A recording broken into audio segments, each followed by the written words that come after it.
Hello everyone, today we are going to discuss about swing trading part 2. Please keep listening and subscribe to this channel for more videos on technical analysis.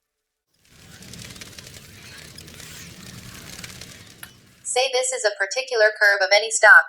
We are seeing some swing high marked by orange lines and swing low points marked by blue lines. Orange line is called resistance line and the blue line is called support line.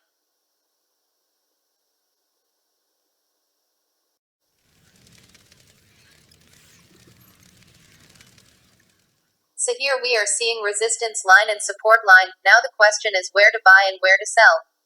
We should remember one particular thing, that we want to make profit from our analysis, so we will buy near support line and sell near resistance line.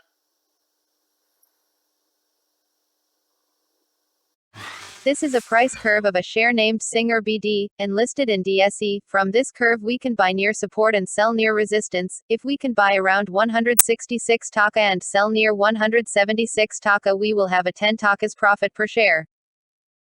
This is another example of support line and resistance line. This is the recent price graph of Trust Bank. Please do subscribe and click the bell icon for new upcoming videos. Thank you.